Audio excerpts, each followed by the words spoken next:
morning student, this is Priya Misra. Welcome back to our channel. आज class 9th के exercise 1.3 का solution हम इस वीडियो में देखेंगे। सबसे पहले हम डिवीजन का रूल हम लोग सब जानते हैं, डिवाइड करना जानते हैं। तो डिवीजन में जो हमारा रिमाइंडर आता है उसके हम लोग दो केस बनाते हैं। केस नंबर 1 होता है जहां पर रिमाइंडर बिकम 0, जहां पर रिमाइंडर सब डिवाइड देते जाएंगे, एक पॉइंट आएगा जहां पर हमारा रिमाइंडर 0 हो जाता है। एंड केस नंबर 2 होता है जहां पर रिमाइंडर नेवर बिकम्स 0, एक पॉइंट आएगा वहां पे आप एंडलेसली चलते जाइएगा, कंटिन्यू चलते जाता है, आपका 1 2 3 रिमाइंडर आते जाता है, लेकिन वो 0 नहीं बन पाता है। तो हम आज इस केस दोनों केस के बारे में स्टडी करेंगे। तो केस नंबर 1 बोलता है व्हेन रिमाइंडर बिकम 0, तो वो क्या कहलाता है, कौन सा नंबर कहलाता है? ये कहलाता है terminating number. So what is terminating number? तो a terminating number is a decimal number which decimal ends, जहां पर डेसिमल्स हमारे एंड्स हो जाते हैं। It's a decimal with a finite number of digits. Example में हमारा 3.25, 7.545 ये सब टर्मिनेटिंग नंबर कहलाते हैं, क्योंकि ये 25 के बाद हमारा डेसिमल एंड हो गया, इसके आगे अब और भी कोई नंबर्स रिपीट नहीं हो रहे हैं, तो ये हमारा टर्मिनेटिंग नंबर कहलाएगा। Terminating number also known as rational number. Rational number का जो रिजल्ट आता है वो तो टर्मिनेटिंग आता है, या कभी कभी नॉन टर्मिनेटिंग भी आ सकता है, बट मोस्टली टर्मिनेटिंग नंबर ही आता है रेशनल नंबर का रिजल्ट। तो सबसे पहले हम केस 1 का स्टडी करके देते हैं एज ए एग्जांपल। सपोज हम एक एग्जांपल में लेते हैं 7/8 या 7/8। 7/8 ये डिवीजन के फॉर्म में, इसमें हमें 8 से डिवाइड देना है 7 में, तो 8 को हम डिवाइड के फॉर्म, 8 हमारा हो गया डिवाइजर, 8 हमारा डिवाइजर है और 7 हमारा डिविडेंड है। 8 से हम 7 में जब डिवीजन देंगे तो सबसे पहले हम देख रहे हैं कि यहाँ पे हमें पहले ही हमें डेसिमल का यूज करना है, तो 0 पॉइंट डेसिमल 0 डेसिमल। अब 8 7 है तो 7 के बाद में 0 1 आ जाएगा। तो 8 के टेबल में अब 70 के करीब कौन सा टेबल आता है? तो 8 8 64 आता है, तो 8 टाइम्स में लगाएंगे तो हमारा आएगा 64। अब आया माइनस करेंगे हम 70 में से 64, तो हमारा 6 आया रिमाइंडर। यहाँ पे रिमाइंडर हमारा 6 आ गया, तो फिर से हम डेसिमल बैठाएं तो हम कितना भी 0 पुट कर सकते हैं जब तक हमारा रिमाइंडर 0 ना हो जाए। तो डेसिमल के प्लेस पे हम, डेसिमल के प्लेस के जगह पर हम 6 के पास में 0 बैठाएंगे, पुट करते हैं। तो अब हम इसके बाद में लगाएंगे 8 7 56, फिर हम माइनस करते हैं 60 में से 56 को, तो हमारा आता है 4, और 4 में फिर से एक डेसिमल के लिए 0 पुट करते हैं, तो 8 5 40, 40 minus 40 equal to, that means कि रिमाइंडर हमारा यहाँ पर 0 आ गया और हमारा जो क्वोशेंट बना वो 0.8755 पे हमारा क्वोशेंट एंड हो गया। इसके आगे कोई भी नंबर रिपीट नहीं हो रहा है, कोई भी नंबर नॉन टर्मिनेट नहीं हो रहा, तो ये नंबर हमारा कहलाया टर्मिनेटिंग नंबर। तो ये जो 0.875 क्वोशेंट है वो कहलाया टर्मिनेटिंग नंबर, कि हमारा जो डेसिमल है वो एंड्स कर गया, डेसिमल का रिमाइंडर 0 आ जाता है तो डेसिमल एंड कर जाता है। इस तरीके से हम टर्मिनेटिंग नंबर को चेक करेंगे, डिवाइड दे करके चेक करेंगे। अगर डिवीजन में हमारा रिमाइंडर 0 आता है एंड क्वोशेंट एंड कर जाता है डेसिमल एंड्स के बाद में, तो ये हमारा टर्मिनेटिंग नंबर कहलाएगा। Now next move towards our second number, what is non terminating number. Non terminating number के लिए केस हमारा था, केस 2 हमारा ये है कि व्हेन रिमाइंडर्स नेवर बिकम 0, इसमें रिमाइंडर कभी भी 0 नहीं बनेगा। आपका रिमाइंडर हमेशा 1 2 3 कुछ ना कुछ वहां पे वैल्यू हमेशा आपको रिमाइंडर में रहेगा, बचा रहेगा, तो ये हमारा कहलाता है नॉन टर्मिनेटिंग नंबर। तो नॉन टर्मिनेटिंग को नॉन रिपीटिंग भी कहते हैं, रिकरिंग भी कहते हैं। तो ये हमारा non terminating non repeating decimal is a decimal number that continues endlessly with no group of digits repeating endlessly. Decimal of this type cannot be represented as fraction and as a result are irrational number. irrational number का हमेशा जो number आता है in non terminating numbers आएगा। irrational numbers के form में जो भी नंबर्स होते हैं उसका डिवीजन हमेशा नॉन टर्मिनेटिंग नंबर आएगा। तो ये नॉन टर्मिनेटिंग रिपीटिंग नंबर्स है।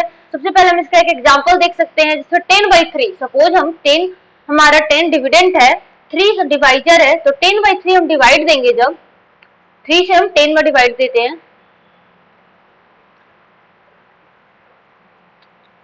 सबसे पहले हम 3 3 9 पुट करेंगे 9, 10 में से 9 माइनस हुआ 1, पॉइंट डेसिमल लगाएंगे तो एक 0 आएगा। फिर 3 3 9 करेंगे, क्वेश्चन में 3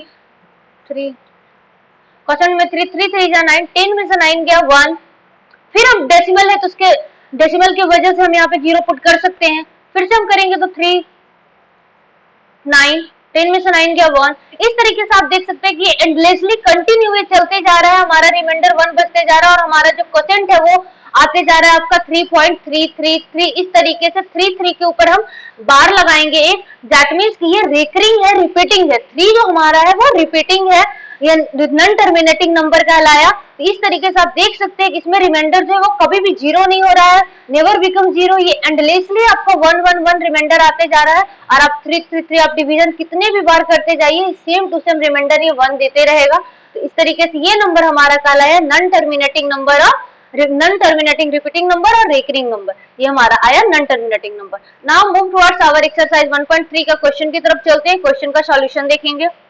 तो हमारा क्वेश्चन नंबर फर्स्ट बोल रहा है कि write the following in decimal form and say what kind of decimal expansion each. तो सबसे पहले हमारे ये फ्रैक्शन के फॉर्म में क्वेश्चन गिवन है, हम इसे डेसिमल फॉर्म में कन्वर्ट करेंगे और उसके बाद में बताएंगे कि उसका डेसिमल एक्सपेंशन अगर वो टर्मिनेटिंग है तो टर्मिनेटिंग लिखेंगे और नॉन टर्मिनेटिंग है तो नॉन टर्मिनेटिंग लिखेंगे। तो सबसे पहले हम क्वेश्चन नंबर 1 देखते हैं, 36/100 है। तो हमारा क्वेश्चन नंबर फर्स्ट है 36/100। इसमें आप 100 से डिवाइड दे करके रफ में आप देख सकते हैं, बट आप यहाँ पे एक और जानते हैं कि अगर हमारे डिनोमिनेटर में 100 हो, 10 हो, 1000 हो, कुछ भी डिजिट हो जीरो से रिलेटेड, तो हमारा 100 है यहाँ पर। तो देखेंगे कि डिनोमिनेटर में कितने डिजिट, कितने जीरो है, 2 जीरो है। तो न्यूमरेटर में भी 2 डिजिट के पहले हम डेसिमल पुट कर सकते हैं, दैट मीन 0.36। इसका डिवीजन करके क्वोशेंट आएगा 0.36 एंड 6 पे इसका क्वोशेंट डेसिमल फॉर्म एंड हो जा रहा है, दैट मीन्स ये टर्मिनेटिंग नंबर्स है। क्योंकि जब हम इसको डिवाइड करके आप रफ में देखिएगा 100 से 36 में, तो 0.36 के बाद इसका रिमाइंडर 0 आ जाएगा। तो ये हमारा हो गया टर्मिनेटिंग नंबर। नेक्स्ट हमारा क्वेश्चन है 1/11। 1/11 1/11 को जब आप डिवाइड दीजिएगा, तो जैसे कि मैंने अभी आपको डिवाइड देना सिखाया है प्रीवियस क्वेश्चन में टर्मिनेटिंग नॉन टर्मिनेटिंग में, तो 1/11 से आप डिवाइड जब दीजिएगा तो इसका क्वोशेंट आएगा 0.09। 9 पर आपका बार रहेगा, क्योंकि 9 जो हमारा है वो रिपीट होते रहेगा। 9 जो 0.9 11 से 1 में करते जाएंगे तो कंटिन्यूअसली 9 आते जाएगा, हमारा रिमाइंडर बचते जाएगा, और उसको फिर से हम डिवाइड करेंगे तो फिर 9 9 9 इस तरीके से कंटिन्यूअसली आते जाएगा। तो ये हमारा है non terminating repeating number, non terminating number. Question number 3 है हमारा 4 इंटीजर 1/8। जब हम इसको ब्रेक करेंगे इंटीजर को, तो हमारा आता है 33/8। तो जब हम 8 से 33 में डिवाइड देंगे तो हमारा क्वोशेंट आएगा 4.125। ये हमारा 125 हो गया, 4.125। तो 5 के बाद में हमारा कोई भी नंबर रिपीट नहीं करेगा। 5 हमारे यहाँ पर डेसिमल एंड से, दैट मीन्स ये नंबर है हमारा टर्मिनेटिंग नंबर।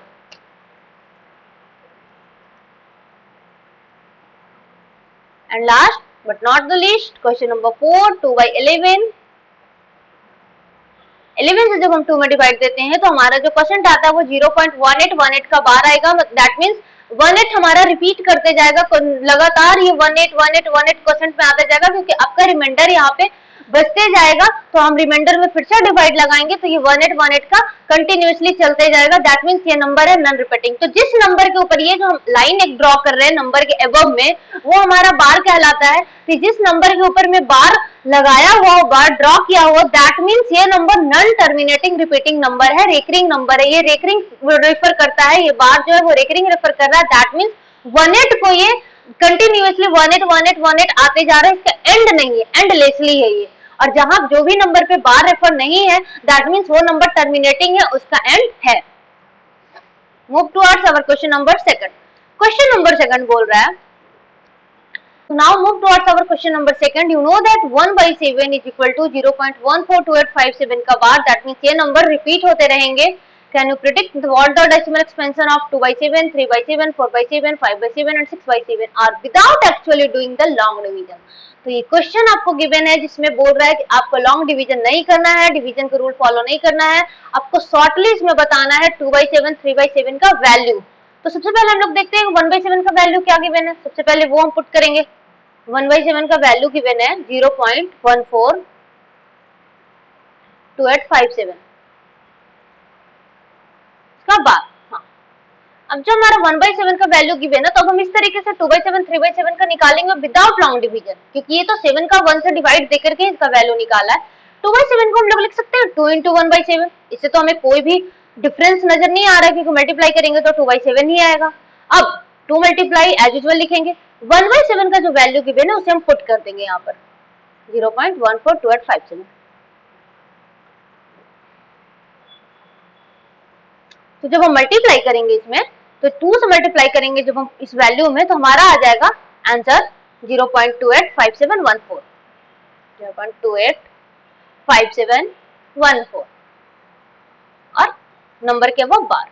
दैट मीन्स ये हमारा आंसर आ गया 2/7 का। जब हम डिवाइड करके, आप रफ में देखना, रफ में करके डिवाइड 7 से 2 में, तो आपका यही आंसर आएगा। बट यहाँ पे हमें डिवाइड करके नहीं देखना था, हमको विदाउट लॉन्ग डिवीजन इसका आंसर बताना था। तो इसका इजी ट्रिक यही है कि 1/7 का वैल्यू पुट कर देंगे और जितना नंबर गिवन है डिनोमिनेटर में 2, 3 जो भी नंबर गिवन है उससे हम उसको मल्टीप्लाई कर देंगे। जस्ट लाइक 3/7 का देखते हैं।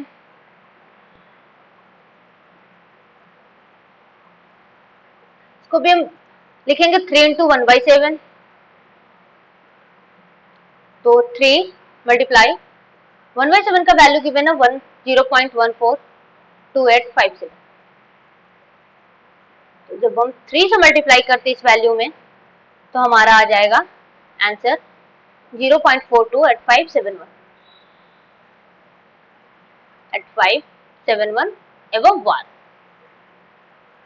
ये हमारा फाइनल आंसर है इसका 3/7 का। इसी तरीके से आप 4/7, 5/7, 6/7 का खुद से ट्राई करें। So now let's move towards our question number 3rd। Express the following in the form p by q where p and q are integers and q is not equal to 0। हमारा question number 1 सबसे पहले ये हमारा decimal form में given है, इसे हमें लाना किस फॉर्म में, फ्रैक्शन फॉर्म में p by q के फॉर्म में लाना है। इसको सबसे इजीली हम लोग इसको समझते चलते 1/1 स्टेप।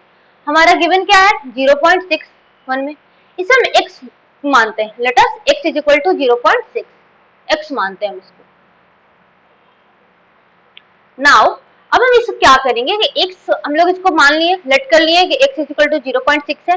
अब देख रहे हैं कि 0.6 जो हमारा है वो पॉइंट के बाद, डेसिमल के बाद कितने डिजिट्स हैं, 1 डिजिट्स है। अगर हम इसको 0.6 को हम फ्रैक्शन फॉर्म में लाते, तो अगर ये आता 6/10, मतलब पॉइंट है, पॉइंट के बाद एक डेसिमल है तो 6/10 आता। तब हम यहीं पे वही काम करेंगे। अगर एक डेसिमल के बाद एक डिजिट है तो 10 लेते हैं, डेसिमल के बाद 2 डिजिट है तो 100 लेंगे, लेकिन यहाँ पे 1 डिजिट है तो हम 10 लेंगे। तो हम 10 से मल्टीप्लाई करेंगे, we multiply both side from 10। तो 10 से सबसे पहले x में करेंगे, 10 into x is equal to 10 into 0.6 में करेंगे, 0.6 एवं 12। Now 10x is equal to हमारा क्या आ गया, जब हम 10 से 0.6 में मल्टीप्लाई करेंगे तो 10x इज इक्वल टू आ जाएगा 6.6। अब हम 6 को 6.6 आ गया एवं 12, 6.6 को हम लिख सकते हैं 6 plus 0.6, 6 plus 10x is equal to 6 plus 0.6। इससे हमें कोई दिक्कत नहीं, क्योंकि ऐड करेंगे तो 6.6 ही आएगा एवं 12 ही आएगा। अब हम देख सकते हैं यहाँ पे 10x is equal to 6 as usual लिखेंगे, प्लस एज यूजुअल देंगे। अब हम 0.6 को क्या लेट किए थे, x लेट किए थे, तो x हम इसको करेंगे 0.6 के प्लेस पे हम क्या लिख सकते हैं, x लिख सकते हैं। नाउ अब 10x प्लस x इधर है, लेफ्ट साइड में 10x हमारा है, राइट साइड में 6 प्लस x है, तो 10x माइनस x करेंगे, 10x minus x is equal to 6। x का वैल्यू क्या आएगा 9x, 10x minus x 9x is equal to 6 और x का वैल्यू आ गया 6/9, दैट मीन्स 2/3। ये हमारा फ्रैक्शन फॉर्म में आंसर आ गया। x का वैल्यू जो 2/3 है p by q के फॉर्म में, वही हमारा 0.6 का फ्रैक्शन फॉर्म है 2/3, क्योंकि ये जो हमारा 0.6 है वो नॉन टर्मिनेटिंग नंबर्स हैं, तो इसीलिए हमारा जो फ्रैक्शन फॉर्म में आएगा वो 2/3 आएगा। जस्ट लाइक दैट आप क्वेश्चन नंबर 2 आप खुद से ट्राई करें। क्वेश्चन नंबर 2 में आप देख रहे हैं कि जो हमारा बार गिवन है वो 2 नंबर पे गिवन है, 4 और 7 पे गिवन है। दैट मींस जब हम इसमें मल्टीप्लाई करेंगे तो 100 से मल्टीप्लाई करेंगे, क्योंकि 0.47 का फ्रैक्शन फॉर्म लाएंगे तो 47/100 आता है, तो हम 100 से मल्टीप्लाई करेंगे। Now we can solve question number 3rd। Question number 3rd है 0.001। अब हम इसमें देखेंगे, अगर इसका फ्रैक्शन करेंगे तो क्या आएगा 1/1000 आएगा, क्योंकि डेसिमल के बाद 3 डिजिट है तो 1/1000 आता है। तो फर्स्टली यहाँ पर 3 डिजिट हम लोग देख लिए कि 1000 है, तो firstly we have to let x is equal to 0.001। हम x इज इक्वल टू यहाँ पे भी मानेंगे, सबने आपको x मानते जाना है। Let x is equal to 0.001। अब बोथ साइड हम मल्टीप्लाई करेंगे किससे, 1000 से। क्यों, क्योंकि हमारा यहाँ पर 100 नहीं है, 10 नहीं है, यहाँ पर 3 डिजिट्स है, तो 1000 आया फ्रैक्शन फॉर्म में डिनोमिनेटर में, तो हम 1000 से मल्टीप्लाई करेंगे, तो 1000x इज इक्वल टू 1000 से मल्टीप्लाई करेंगे 1000 इंटू 0.001 एवं बार, तो 1000x एज यूजुअल लिखिए। 1000 इंटू 0.001 में जब हम मल्टीप्लाई करेंगे तो हमारा आएगा 1.001, 1000 से जब हम मल्टीप्लाई करेंगे 0.001 में तो हमारा आएगा 1.001। नाउ अब हम देखते हैं यहाँ पर, वी कैन सी हियर कि 1000x एज यूजुअल उसको लिखते चलेंगे। 1.001 को हम लिख सकते हैं 1 प्लस 0.001, 1 प्लस 0.001, 0.001 से हम लिख सकते हैं, इससे कोई भी डिफरेंस नहीं आएगा, ये एज यूजुअल रहेगा 1000x is equal to 1 plus 0.001, 0.001 के जगह पे हमने क्या लेट किया था, x लेट किया था, तो 1 प्लस x लिखेंगे, 1 प्लस x। अब x को माइनस करेंगे 1000x से, तो हमारा आंसर आएगा 999x इज इक्वल टू 1। हमें सिर्फ x का वैल्यू फाइंड करना है, तो x का वैल्यू आ गया 1/999। तो ये फ्रैक्शन फॉर्म में आ गया। क्वेश्चन नंबर 3 का फ्रैक्शन फॉर्म p/q के फॉर्म में आ गया। इस तरीके से आप क्वेश्चन नंबर 2 खुद से ट्राई करें। अगर आपको कोई प्रॉब्लम हो तो आप कमेंट में बताएं, मैं उसका सॉल्यूशन फिर से दे दूंगी।